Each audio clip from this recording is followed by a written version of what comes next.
Praise the lord. Good morning. ఈ దిన దేవుని వాగ్దానము విలాప వాక్యములు 3వ అధ్యాయము 22వ వచనము. ఆయన వాత్సల్యత ఎడతెగక నిలుచున్నది.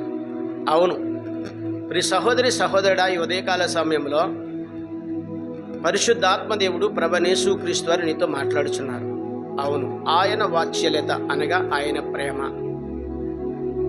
ఆయన ప్రేమ ఎడతెగక అనగా ఏ పరిస్థితులలోనైనను నీవు అనారోగ్యంగా ఉన్నప్పుడు కానీ, భయ ఆందోళనలో ఉన్నప్పుడు కానీ, అనేకమైన ప్రయత్నాలను చేస్తున్నప్పుడు కానీ, నీ స్థితి ఏదైనను, నీవు సంపన్న స్థితిలో ఉన్నను, నువ్వు దీన స్థితిలో ఉన్నను, నా ప్రేమ నీకు తోడై ఉంటుందని, ఎడతెగక నా ప్రేమతో నిన్ను ప్రేమిస్తున్నానే ఈ దినము ప్రభునేసు క్రీస్తు వారు నీతో మాట్లాడుతున్నారు. అవును ప్రియ సహోదరి సహోదరుడా, ఈ లోకంలో మనుషుల ప్రేమ నీ స్థితిని బట్టి, నీ పరిస్థితిని బట్టి, నీ స్థాయిని బట్టి వారు ప్రేమిస్తుంటారు.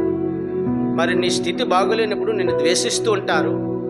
నీ స్థితి మారి సంపన్నమైన స్థితిలోకి వెళ్ళినప్పుడు నిన్ను ప్రేమిస్తుంటారు. ఇది మనుషుల ప్రేమ. అయితే నేను మనుషుడిని కాదు కదా, మహోన్నతుడను. మరి నా ప్రేమ నిత్యము నీ పట్ల, నీ కుటుంబం పట్ల ఉంటుంది. నా ప్రేమతోనే నిన్ను ప్రేమిస్తున్నాను. నేను నిన్ను ప్రేమించుచున్నాను కనుకనే నీ కొరకు నేను కలువరి శిలువలో ప్రాణము పెట్టాను.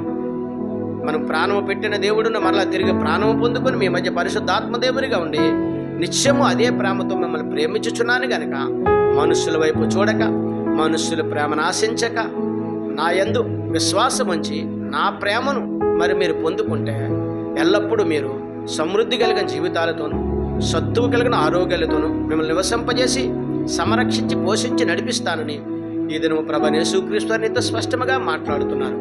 ఆమెన్. ప్రార్థన చేద్దాం. సకల ఆశీర్వచనములకు కారణభూతుడు వెనుమ యేసు ప్రభువా, నీ ఘనమైన నామానికి స్తుతులు స్తోత్రాలు, నీ సుందరమైన నామానికి లెక్కలేని వందనాలు.